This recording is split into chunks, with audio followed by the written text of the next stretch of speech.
기도하심으로 말씀 묵상을 시작하겠습니다. 하나님 감사합니다. 오늘 귀한 말씀 가운데 나아갑니다. 주님께서 우리의 마음 가운데 말씀을 심어주시고 또 순종함으로 나아가는 귀한 시간 되게 하여 주시옵소서. 예수님 이름으로 기도드리옵나이다. 아멘. 안녕하세요. 오늘은 지난 시간에 이어서 23장의 말씀들, 특별히 예수님께서 종교 지도자들을 책망하고 꾸짖는 말씀들을 함께 나누도록 하겠습니다. 당시 매우 엄격한 잣대를 가지고 사람들을 판단하고 재단하던 종교 지도자들의 모습은 가난하고 연약한 자들, 죄인들을 사랑하시는 하나님의 마음과는 좀 거리가 멀었다고 할 수 있습니다. 그들의 이러한 모습은 하나님의 은혜를 구하면서 나오는 사람들을 오히려 하나님으로부터 멀어지도록 만들었고, 예수님께서는 그러한 모습을 강하게 지적하시는 거죠. 죄인이 하나님의 은혜 가운데 예수 그리스도를 통해 나올지라도 그들은 이제 그들을 정죄하기 바빴고, 그래서 결국 하나님으로부터, 하나님의 구원으로부터 그들을 멀어지도록 만드는 그런 행위들을 했다는 것입니다. 이 예수님께서는 이들의 그러한 거짓된 모습을 지적하세요.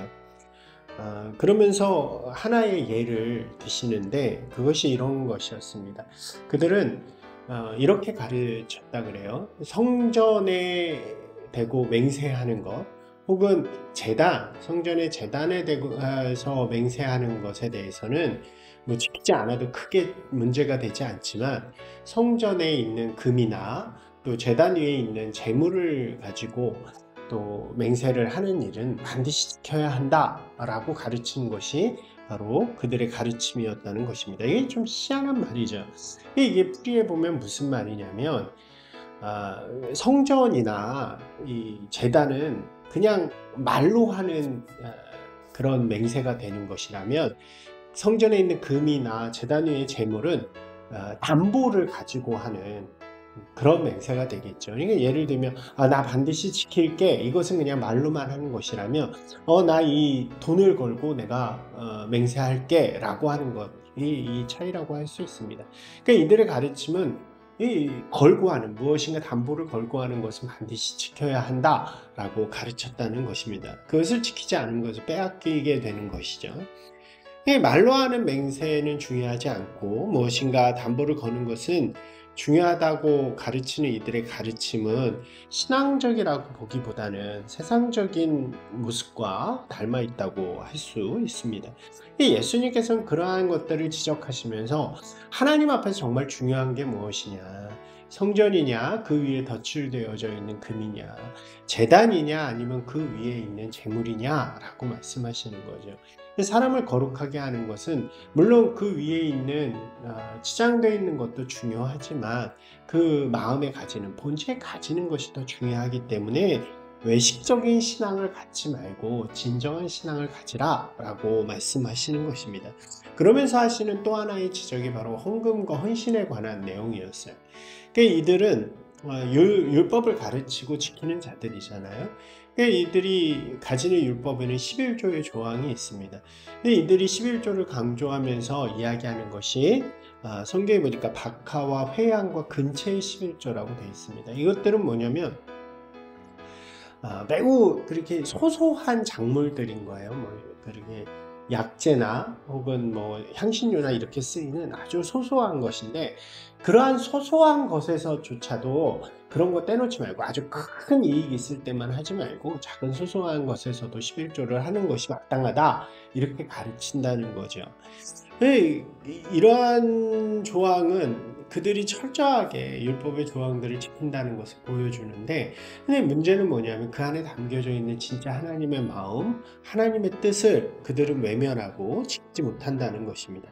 예수님께서는 그것을 지적하세요.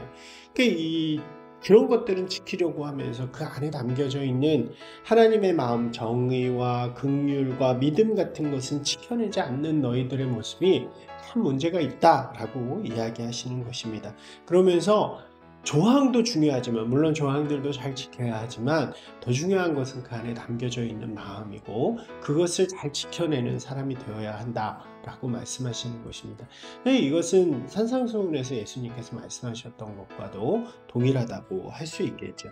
이러한 모습들은 모두 이 당시 종교인들, 종교 지도자들의 외식적인 모습, 이 형식적인 모습을 잘 보여준다고 할 수 있습니다.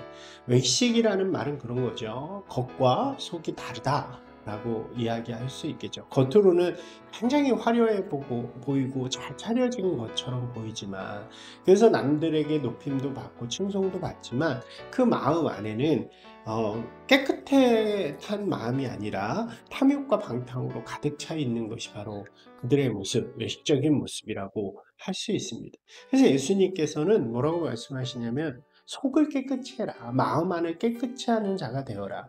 그러면 겉도 깨끗해질 것이다. 라고 말씀하시면서 그들을 향해서 너희는 회칠한 무덤이다. 라는 말씀을 하십니다. 이 회칠한 무덤이라는 말도 참 직관적이죠. 그 무덤은 시체가 사는, 썩고 냄새나는 시체가 사는 공간인데 그것을 덮어놓은 외관은 아주 아름다운 색들로, 색동 뭐 여러 가지 색들로 이렇게 치장한 것이라고 이야기하는 것입니다. 그러한 모습이 바로 당시 종교 지도자들의 모습과 또 같았고, 겉으로 보일 때 아름다울지 모르지만 속이 썩어 있는 모습은 하나님께서 기뻐하시지 않는다는 것을 이야기해 주는 것입니다. 이 말씀들은 우리 신앙의 모습이 어떠한 모습이 되어야 하는 것을 잘 보여주죠. 우리도 때론 우리의 겉모습에 좀 치중할 때가 많은 것 같습니다. 신앙의 겉모습이라는 것은 어떻게 보면 종교적인 모습들이죠. 예배를 얼마만큼 드리는가, 우리가 뭐 기도를 얼마만큼 하는가, 나는 하루 중에서 얼마만큼을 내가 기도하고 예배해, 나는 뭐 말씀을 얼마나 외우고 내가 헌금을 많이 해, 막 이런 것들이 겉으로 보여지는 것이라면 그 안에 담겨진 것은 우리의 삶을 통해서 내가 얼마나 하나님의 마음, 하나님의 사랑과 그 이유를 보여주는가, 또 그것을 내 삶 속에서 꽃피워내면서 살아가고 있는가를 이야기한다고 할 수 있습니다.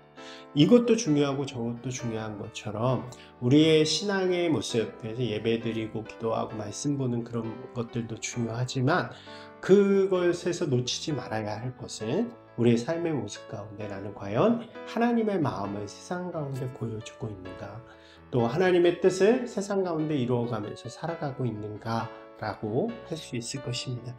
하나님 여러분, 세상을 사랑하시고 죄인을 안타깝게 여기시고 긍휼한 마음으로 바라보시는 그 마음을 우리가 잘 깨닫고 오늘 하루의 삶도 주님의 뜻을 이루어가는 귀한 분들이 되시기를 주님의 이름으로 축복합니다. 우리 말씀들을 다시 한번 잘 읽으시면서 우리의 마음의 결단으로 또 기도로 나아가는 시간이 되시기를 바랍니다.